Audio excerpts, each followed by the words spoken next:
and gentlemen, good day and welcome to the earnings conference call for Q4 and FY26 for EMS Limited. As a reminder, all participant line will be in listen-only mode and there will be an opportunity for you to ask questions after the management discussion concludes. Should you need assistance during the conference call, please signal an operator by pressing star and 0 on your touch-tone phone. EMS Limited was incorporated in 2010 by Mr. Ram V. Singh and Mr. Ashish Tomar and is involved in the business of sewerage solution providers, water supply system, water and water waste treatment plants, electrical transmission and distribution, road and allied works, operation and maintenance of waste water scheme projects and water supply scheme project for government authorities. Let us now begin with the introduction of the management. We have with us today Mr. Ashish Tomar, promoter and managing director of the company. Also joining us today is Mr. H.K. Kansal, Chief Executive Officer. I would now like to hand the conference over to Mr. Ashish Tomar, promoter and managing director, to give his opening remarks. Thank you, and over to you, sir. Yeah. Good afternoon, and thank you all for joining EMS Limited's earnings call today. I am Ashish Tomar, and I will be opening today's call. I want to begin by acknowledging the hard work of our teams and the patience of our investors and partners. We know this quarter's results are disappointing and we take full responsibility for keeping you informed and accountable. The shortfall this quarter was driven largely by factors outside our direct control. Several of our projects were delayed because required government permissions were not granted in time, and a prolonged cash flow constraint on the government side has delayed payments to contractors, including us. These issues constrained our ability to operate at planned capacity and materially impacted revenue and margins. While these are external challenges, we have already taken concrete steps to mitigate the impact and strengthen our resilience. Intensifying engagement with relevant government stakeholders to expedite permissions and payments, reinforcing our working capital management and contingency planning to reduce vulnerability to counterparty delays, reprioritizing projects and controlling discretionary spending to focus on high-value, lower-risk work streams, and preparing clear milestones and metrics so we can demonstrate progress and restore confidence. Mr. H.K. Kansal, our CEO, will now walk through the quarter's financial results in detail and explain which projects and regions were affected and outline the specific actions and timelines we are committing to. After these remarks, we will open the call for questions. Thank you for your continued interest and for joining us today. I will now turn over the call to Mr. H.K. Kansal. Yeah, I am H.K. Kansal, CEO of the company. As Mr. Ashish told, that the results are not in the line of expectation and somewhat disappointing to the investors and to us also. But that is not due to any sudden drop in strategy of the management. It was just there are certain reasons which I would like to draw attention of you that the results looks like falling that much. So first of all, I will come to the results. FY26 Q4 is the total revenue is the 84 as a standalone of EMS Limited, and consolidated revenue is 120, and that is a very significant fall from the last year's similar period. And FY26 as a whole year, the standalone revenue is 608 crore and consolidated is 732 crore.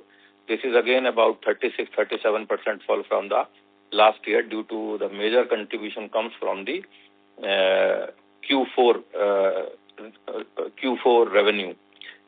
So the main reasons for this which I would like to draw attention that as you could see in our balance sheet, probably our inventory has increased about 100 crore rupees because the works which are having some milestones couldn't be completed up to that extent and the inventory got generated. That is called work in progress. At certain places we have put the material on, at certain places we have done the partial work and milestone couldn't be achieved. So, that is around 100 crores. If that could have been billed, So that could be the financial year Q4 results would be looking like 184 type of thing as a standalone, not the 84. So this is one of the reason. The other reason was the West Bengal election. And the election, what happens that once the elections are declared, so all the works of the nature which creates the hindrance in the public life, like digging the roads for laying the sewer, because we are having a big project of around 780 crores in West Bengal, which mainly have the STPs and the sewer laying works. So sewer laying works need extensive digging in the roads. So in election, the ruling party doesn't want that roads are dug and the public may go against the government's verdict, government's favor, with the reason that the public should not feel inconvenient. So the work is stopped. That is a general practice before election of any state. So from there only we were expecting minimum 70-80 crore rupees revenue in the quarter, with the reason that has a 780 crore rupees project, 500 something crore is the project for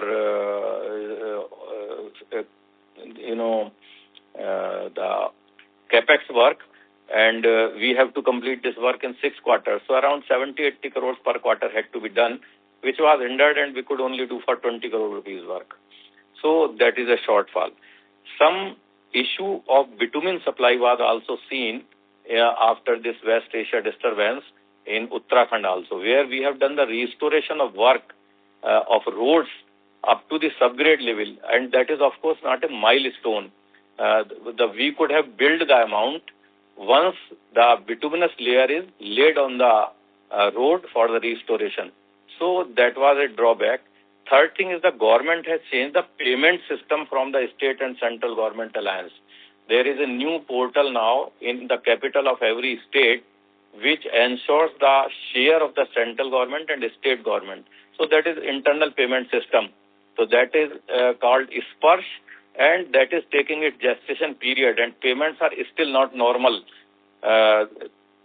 because central government has to put the share, and the state government has to put the pro rata share, whatever is the share of the state government. Then the payments can be made. So that is a common escrow type of account that is done by the treasury of the Reserve Bank of India. So that is the third reason.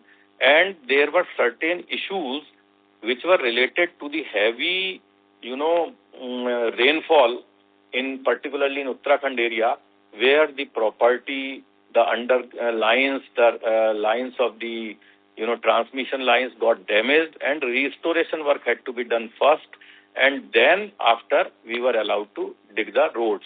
So these are the factors which happens in civil engineering. I mean, this is sometimes 3-4 years this cycle comes and that happens.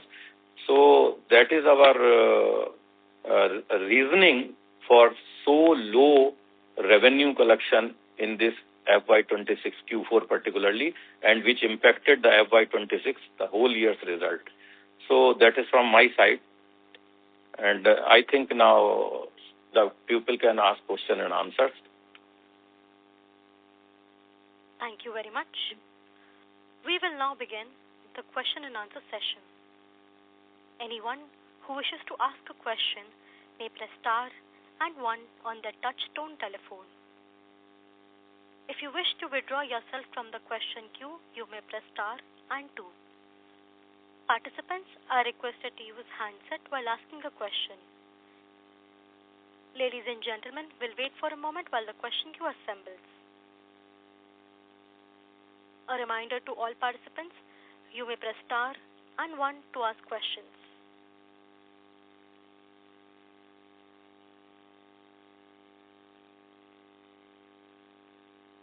A reminder to all participants, you may press star and 1 to ask questions.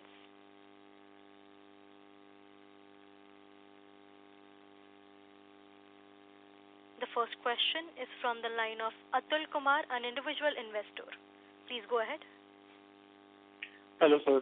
Thanks for the opportunity and also explaining the reason for fall in Q4 revenue and also the profit. So basically, my question was, if all those reasons, let's say, would not have happened, what sort of top line and bottom line we were expecting in Q4 at consolidated level? Sorry, couldn't get exactly the question. What I... So, sir, am I audible? That would have been, I think, of the order of 250, 240 crores. Because 100 crore we have increased the inventory, that directly adds into 84 crore. That becomes 184 crore.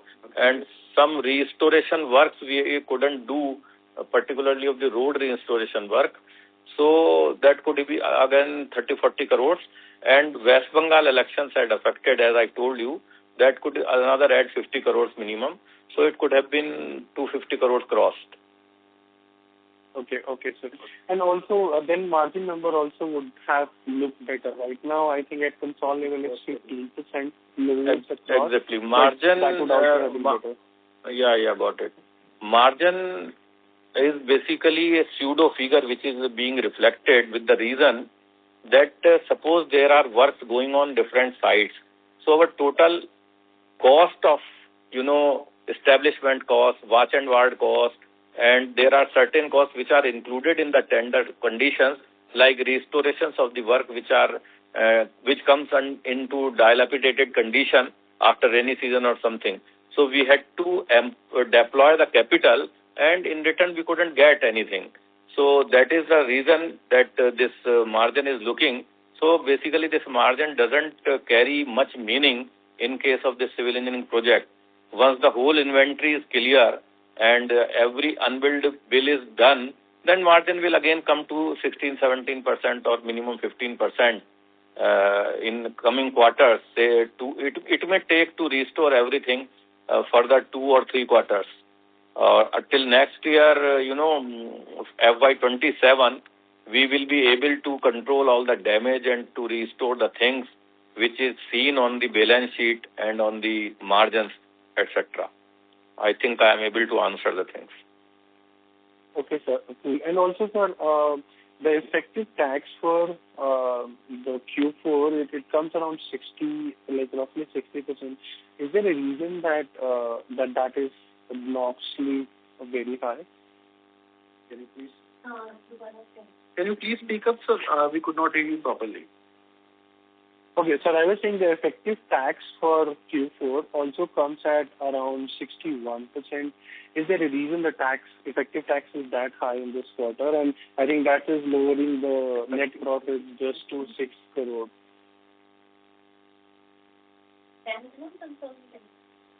Are you talking about the standalone basis or consolidated figure? The consolidated basis, the tax rate. Yeah, we'll just have a look.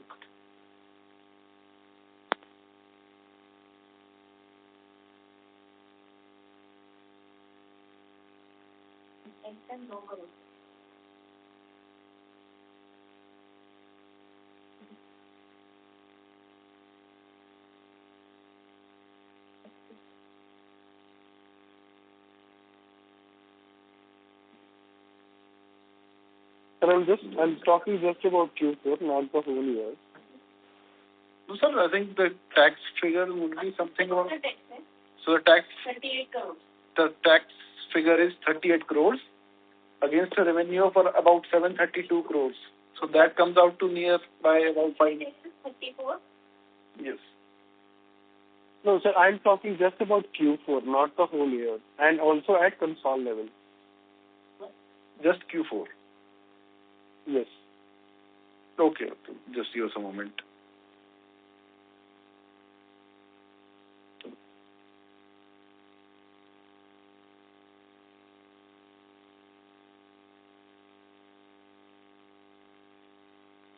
So in that also, the against a revenue of 120 crores, the tax is about 4.30 for current tax.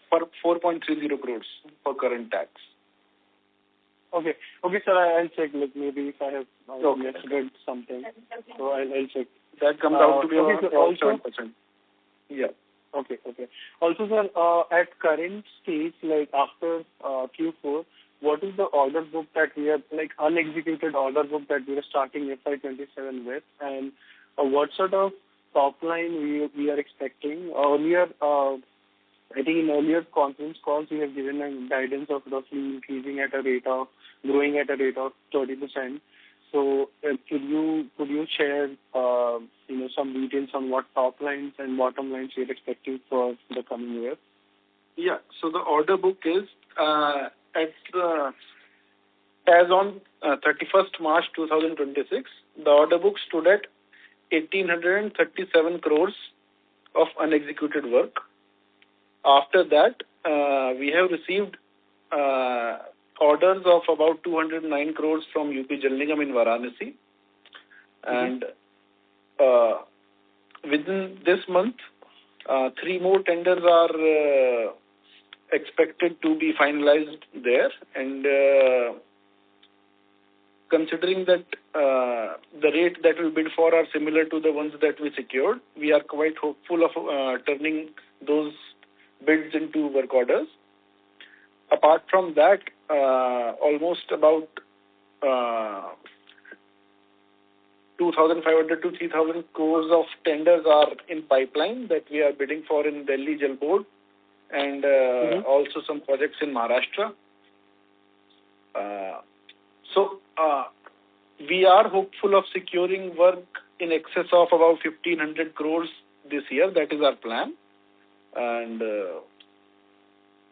considering that, since the typical timeline for completion of work is about 2 to 3 years, against work order of about 3,000 odd crores, we should be able to target a revenue of about 1/3 of that. That's about somewhere about 1,000 odd crores. So that is the plan. Okay. And also, sir, in your earlier response, you said that we should get back to the normal range of EBITDA margin of 15%. But in past, sir, you have done 25%. We are talking about PAT margins, not EBITDA. EBITDA would be PAT margin of 15%. Yes. Okay. So great. Okay. And also, sir, if you're targeting 1,000, that means in FY25, we have done about 1,000 crore top line, 966 to be precise. So you're saying in 27 also we are targeting 1,000. So is it like it will just be a growth from FY26? But if we look back one more year, we have already done 1,000 crore of top line. So like, are we being conservative in giving the target, or can you throw some light on that? Because we are navigating some troubled waters as far as geostrategic conditions in the world or the funding that is deployed by government in the sector. See, all the work that we carry out is dependent upon funding being released by the government on timely manner. So, since there has been some delay on their part, so the pressure can be seen on balance sheet also. Okay. So that would be all from my side. Thanks for taking the question. If there are more, I'll get back in the queue. Thank you. Thank you. A reminder to all participants, you may press star and 1 to ask questions. Next question is from the line of Azhar, an individual investor. Please go ahead. Yeah, good afternoon. Can you hear me? Yeah, we can hear you. Okay. First of all, thank you for giving me the opportunity to ask you the question. So I just have a couple of questions. So firstly, if we look at earnings call Q2 that was held on 14th Feb, and the commitment was, rather I asked this question if the company is facing any balance sheet stress or you need any funds in near term. The answer was that we don't have any stress on the balance sheet. Just 10 days later, I see this earnings filed that you are raising funds up to 300 crores, not probably up to 300 crores. And also, to the another question was said that there is a plan of reducing pledge. Just 5 days after we received the exchange filing, that 4.5 lakh shares were pledged to Tata AIG, which were later released, but then that has been increased. So then go back to Q2. We grew in Q2, and it was said that we will cover some lost base in Q3. In Q3, obviously, that rain and landslides happened in Dehradun, and we were expecting revenue from Dehradun. That didn't work out well. So I asked this question that FY26 is a goner. So what is our plan for FY27? Do we see ourselves outpassing FY25? We did somewhere around 1,000 crores in FY25. And the commitment was yes, and we'll recover some lost ground in Q4. Right? If we look at Q1, FY26, the commitment was to bring the pledge to almost zero by the end of FY26. That didn't happen. I just want to understand, why do we have these misinformations or, on every con call? Because it doesn't make sense. I mean, it doesn't draw a nice picture that when we are holding an earnings call, we are committing something, but happening within a week, within a fortnight, is completely different. That doesn't boost the investor confidence. That actually shadows the company image of giving fake commitments. Yeah. Sorry for that, sir. But as far as our commitment for delivering growth is concerned, see, all the commitments were given earnestly with true intent. But since our performance is also dependent on payment, I'm sorry to interrupt there, but how can I plan that I don't have any fund requirement for next 6 months, and then within 10 days of holding earnings call, I release I hold the best board meeting, and I hold the board meeting and pass the resolution to raise up to 300 crores. So that was just a permission from the board that we took. We did not act on it. So it's a resolution that is valid for 1 year. We just had it passed in the board so that in case any eventuality arrives, we do not have to go back to the board. But we assure you that now we don't have any plan to raise any funds right now. In case we secure a large HAM project in which capital is required to be pumped in by the company, then we might go for that. Apart from that, for regular EPC projects, we do not intend to raise any funds. Very good. Mm-hmm. Yes, sir. And when in Q1 FY26 earnings call, we had committed that we'll bring down the pledge by the end of FY26, it is only increased since. And within 10 days of last quarter's earnings call, we again pledged 4.5 lakh shares on 10th of March to Tata AIG. Sir, I think there might be some confusion there. If you will check the latest filings by the company, the pledge numbers have been reducing relatively steadily, and by end of next year, it will be zero. To be honest, it is mind-boggling. I want to be very sober in stating my question, but it is mind-boggling that whatever commitments we are making quarter after quarter, we are, like, for example, if we look at Q4, in Q3 we said that there were landslides and we have the visibility in Q4. That was already a month and a half past, and we have the visibility that, okay, Q4 will be softer, but it will be relatively better than Q3. Forget about last year's Q4. It is worse than QOQ. It is worse YOY. We having that visibility, being in the quarter for a month and a half. I mean, I do not understand why is it so difficult being transparent. Sir,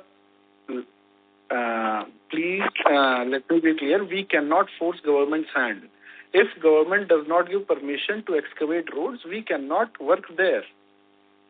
We were expecting to get permission since we were constantly being told by our employer, which is Kolkata Municipal Corporation, that please deploy the site, mobilize on the site, deploy all machinery, and you are required to execute the work by this quarter. But since when we deployed the machinery on site, citing non-clearance of permissions, we are not allowed to work. And now we cannot force government side. All we can do is... I totally understand that, sir. That is not my point. My point is that I can understand it as a business practice that certain unforeseen circumstances happen.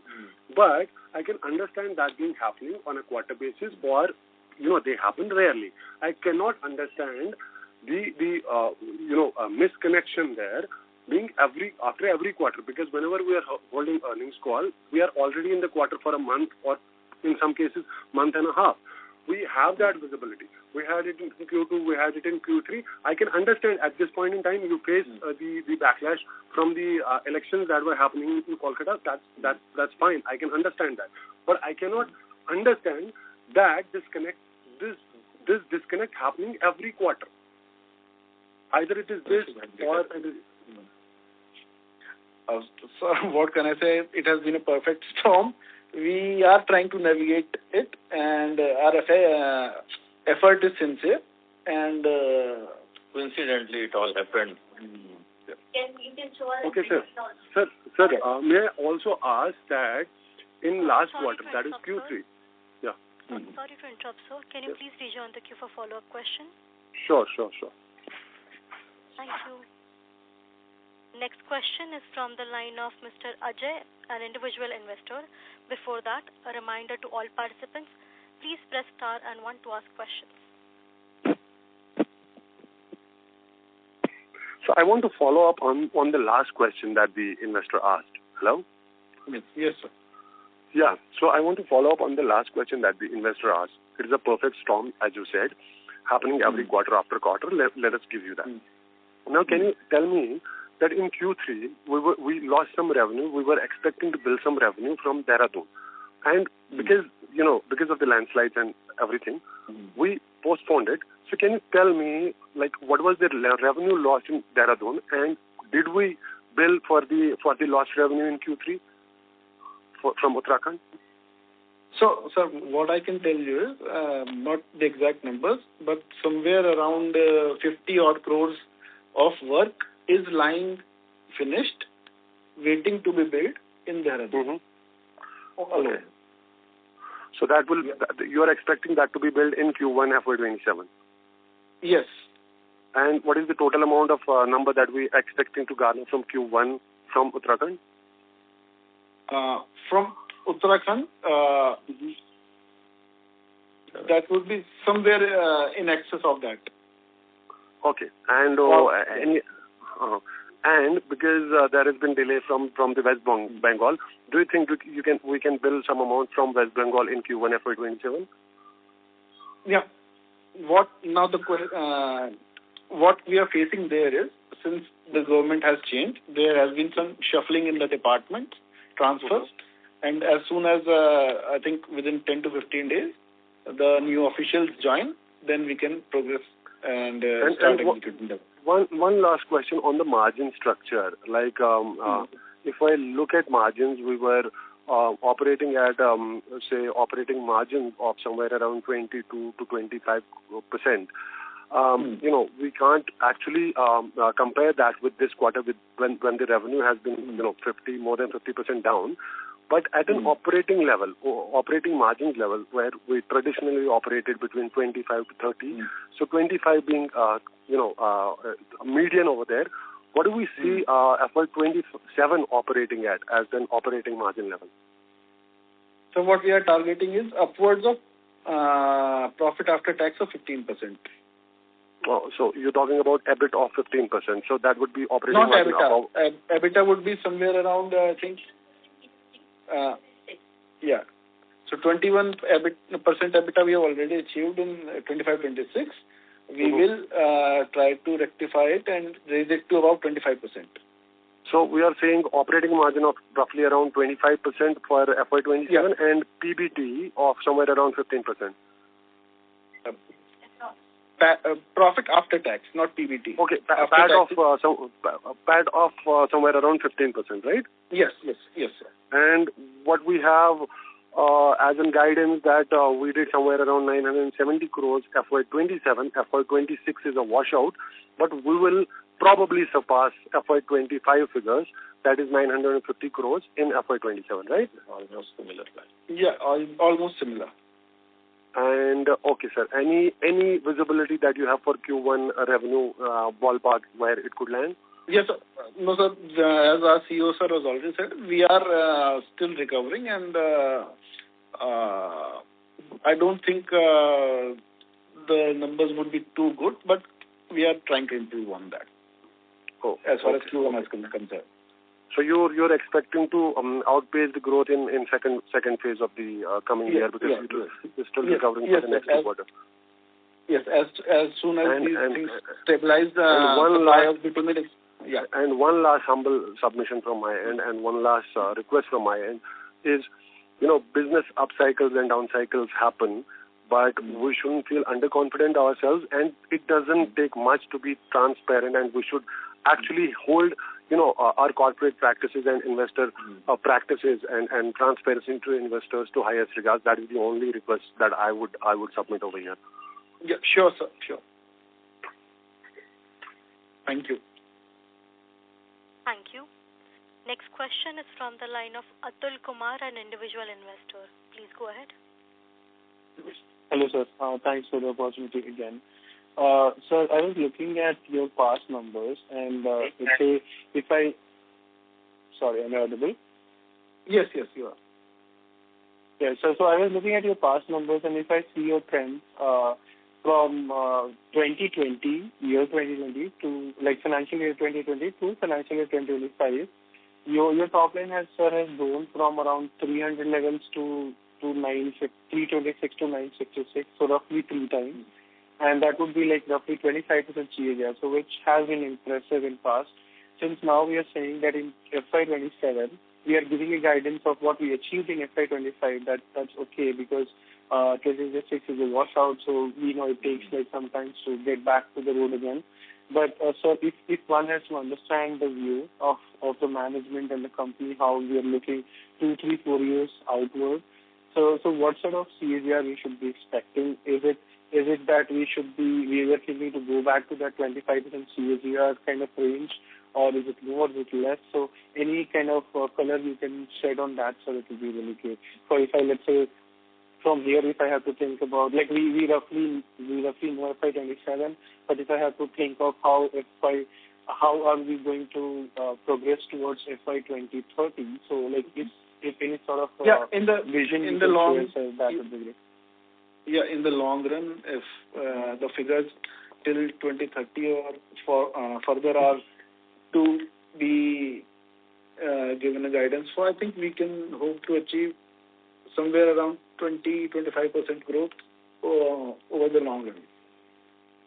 Okay, so maybe from FY27. I would like to add something in for the answer of your question. That in civil engineering industry, particularly once it is government driven or is dependent on the government funding, what happens that any 1 year or 2 or some quarters can go with surprisingly low revenues and profits. You see, our company was incorporated in 2013 full shape, to 2013. And till 2019, we tripled our revenue, from something 107 to 320 crore or so. Yeah. And again, from 2019 to 2025, in 6 years, we have again tripled our revenue. So if you see the 12-year graph or 2 graphs of 6 years, from 2013 to 2019 and from 2019 to 2025, it is flat 20% growth in terms of CAGR. Although in FY22, we were down from FY21. And similarly, if we can, project and if we can foresee, we are down in FY26 from FY25. But definitely, if we look for 2030, the 5-year or 6-year 31, that the CAGR will be maintained at 20%. That is our organic growth. And with this setback due to unprecedented conditions which happened this financial year, we foresee that we will be able to maintain it. Say 25-30% growth from this figure of 26, that will touch around 25 figure. And then if we maintain it more than 25% and for 4-5 years, then it will be flat 20% in further 5-6 years. So that is the target always remains with a industry like us. But 1 year should not disappoint us, and we have the sufficient reasons. Maybe that investors are thinking that the figures are looking on paper, they are looking very disappointing. But if you have the reason behind everything, then of course, you can very well calculate. We as a management can very well calculate that after 4-5 years, if you see the figure of 2030, this will again be a 20% CAGR from 2013 to 2030. That is what I think you are trying to, and I am able to answer your question. Thank you so much. Yeah. So actually, that was the intention behind asking that question. That historically we have seen a very good growth. So of course, like 1 year can be a washout. It's understandable, but that's why it was more on the horizon. That how are we thinking to go ahead from here, and like also, once you give such kind of answers, right, it will be easy for investors community to take this 1 year as a bygone and then look forward and see how we are progressing, and of course assess you on your guidance again. So one last question I have, like you mentioned that we are into mostly into government projects. So actually, do we have any plans to sort of, let's say, next 1 or 2 or 3, 4 years to diversify our work area so that the dependence is reduced from government? And second, sir, I also see in shareholding, right? Currently we don't have FIIs, VIIs. So do you have any kind of investor meetings or plan to kind of pitch our company and growth plan and then get more institutional investor on board to your company in, let's say, 1, 2, 3 years? So if you can share some details on that, that will be helpful, sir. Yeah.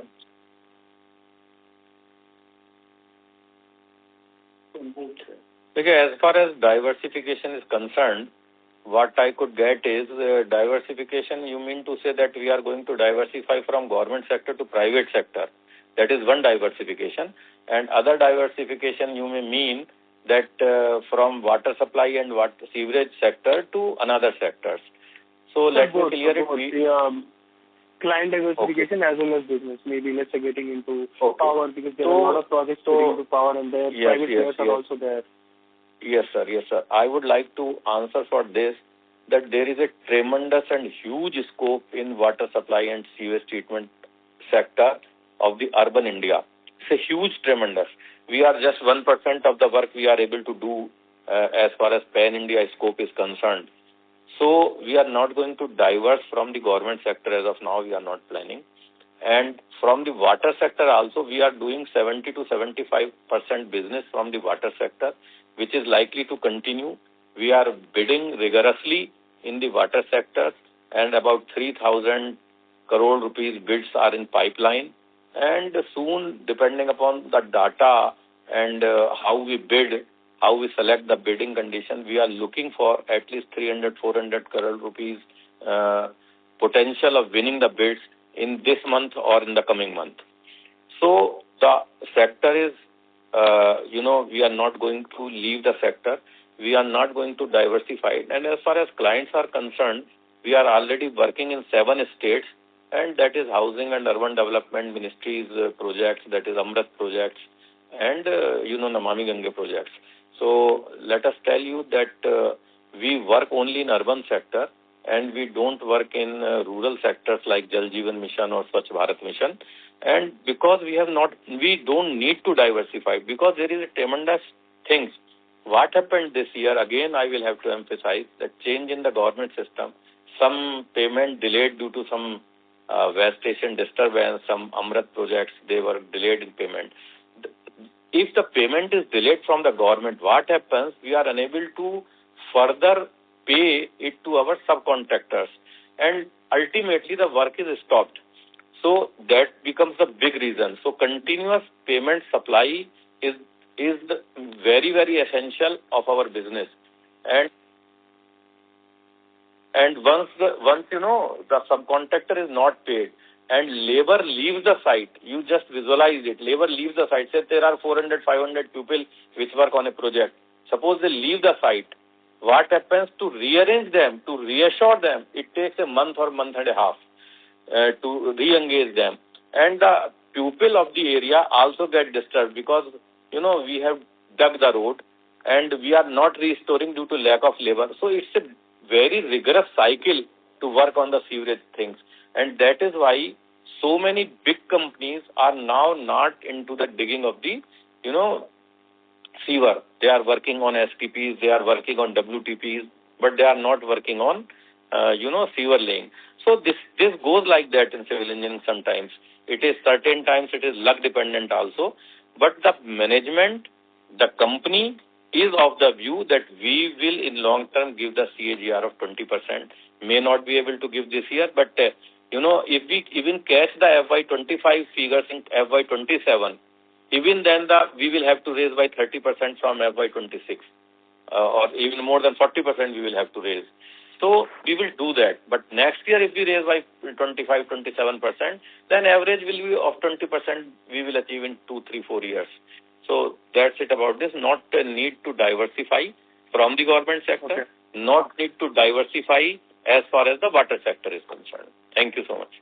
Okay, sir. And also the second part of my question was, are you planning to onboard institutional investors any time near?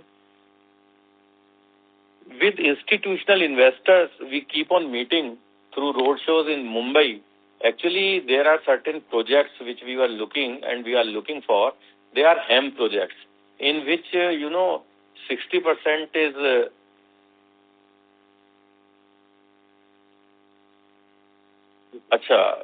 you are asking that why the institutional investors have not purchased our shares or they are not holding our shareholding is not there. So initially that was there, no? Initially they were there, but our share rose to 1,000 rupees per share, 900 plus. Then they have exited. So they were having shares. Okay, sir. Thanks for patiently answering our question, and I'll just say that we are trusting your words from here, and I echo the same sentiment that other two individual investors requested. So let's be transparent in disclosing the numbers, our plan, and let's work together to see where it goes. Thank you, sir. Thank you so much. Thank you. Participants, you may press star and 1 to ask questions. Participants, you may press star and 1 to ask questions. As there are no further questions, I would now like to hand the conference over to Mr. Ashish Tomar, Promoter and Managing Director, for closing comments. Yeah, I would like to thank everyone for attending this earnings call, and would like to reassure our investors that we are sincerely putting in our best efforts to get back on the track and would deliver the growth that we promised. Thank you. Thank you. Ladies and gentlemen, on behalf of EMS Limited, that concludes this conference. Thank you for your participation, and you may now disconnect your lines.